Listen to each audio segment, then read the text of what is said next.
Mais de 10 milhões de trabalhadores no Brasil esperam pela regulamentação da profissão de comerciário. Esse assunto está em discussão aqui no Senado, na forma de 2 projetos de lei, o PL 115, do senador Paulo Paim, e o PL 152, do senador Pedro Simon.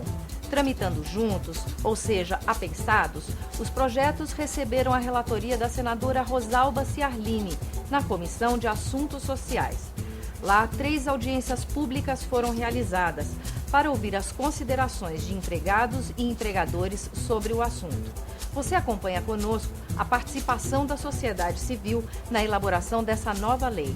Seja bem-vindo ao Em Discussão.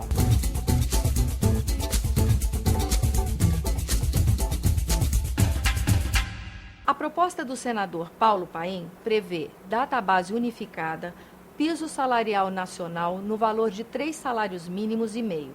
Segundo o senador, essa é uma reivindicação antiga da categoria. Mas os comerciantes advertem de que a matéria é inconstitucional. A definição de piso salarial deverá ser revista na relatoria. Veja o debate.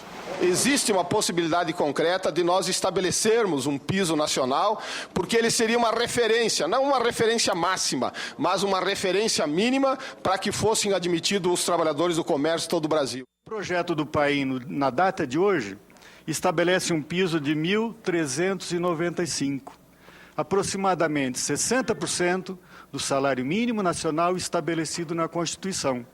O resultado final disso é a inflação, onera os custos. Não dá, a gente tem que buscar outro caminho. E nós temos uma realidade, senador, que é muito dura. Nós vemos sindicatos lutando, fazendo mobilização e campanha e conseguem R$5 acima do salário mínimo, de salário da categoria. Isso não é salário para ninguém. Então não é nenhum exagero a proposta do senador Paim quando estabelece um piso de 3 salários mínimos nacional.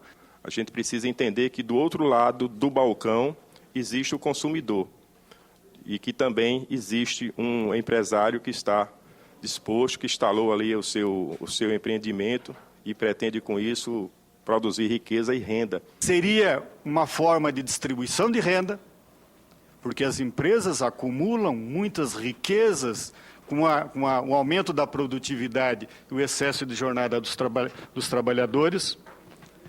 E nós teríamos, certamente, um crescimento maior no nosso país com essa distribuição de renda. Essa não é uma solução eficaz. Isso é inconstitucional. O salário mínimo não pode ser parâmetro para nada.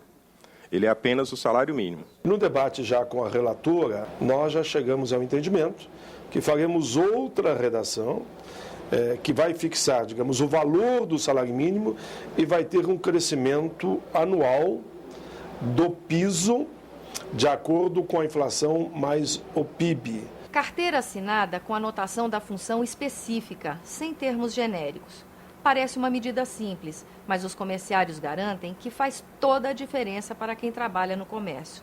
Já os comerciantes estão preocupados com os excessos na regulamentação, que podem prejudicar futuras contratações. Veja as diferenças de opinião entre empregados e empregadores. Se não somos regulamentados, o que é que podemos exigir dentro da nossa profissão? O empregado trabalha de vendedor, está registrado como serviço geral e é remetido a trabalhar muitas vezes como faxineiro. Para evitar a questão da equiparação salarial, né, ele anota termos genéricos, como auxiliar de escritório, auxiliar administrativo. O que faz um auxiliar de serviço geral? Qual é a jornada desse auxiliar de serviço geral? Então, todo tipo de mazela acontece com nós, trabalhadores comerciários. A regulamentação está vindo já tarde demais, mas antes tarde do que nunca. Nós não somos contra a regulamentação da atividade, mas precisamos estudar melhor. Precisamos debater melhor, porque a atividade comercial ela é muito abrangente. Nós estamos falando de 40, 50 atividades, né? E atividades envolvendo, inclusive, atividades atacadistas, que são suporte da atividade varejista. Esse é um argumento que não se sustenta. Ou ele é um trabalhador na área do comércio ou não é. E quem o emprega tem que assinar a sua carteira e tem que cumprir aquilo que for acordado em convenção coletiva, ou que está na CLT, ou está na Constituição. Isso é o mínimo que se espera. O que é que eles consideram de diferenciação entre um comerciário que seja de um supermercado, um comerciário que seja de uma loja, eles são vendedores. Esse projeto surgiu de um Congresso Nacional dos Trabalhadores no Comércio. A jornada de trabalho do comerciante será definida na regulamentação da profissão. O projeto do senador Paulo Paim prevê uma jornada diária de 6 horas, de segunda a sábado, num período entre 7 da manhã e 7 da noite.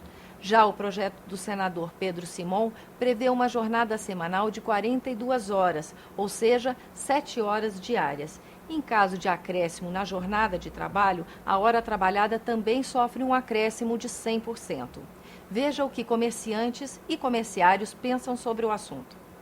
A maioria dos empregados que trabalham no shopping trabalham em torno de 56 horas.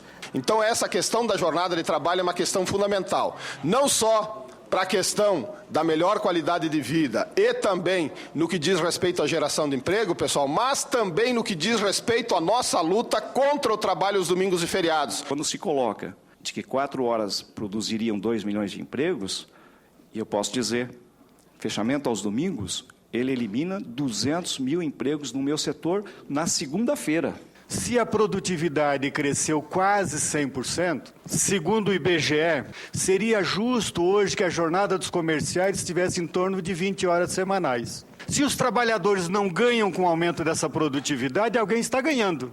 E certamente são os empresários do comércio, atacadista e varejista do nosso país. Nós podemos fazer 2 turnos de 6 horas, como é a proposta do Paim, e nós então satisfazemos os empresários.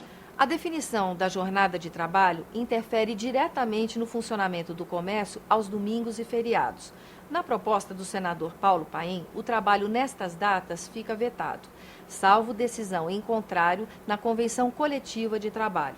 No próximo bloco, você vê os debates e a polêmica em torno do funcionamento do comércio aos domingos e feriados.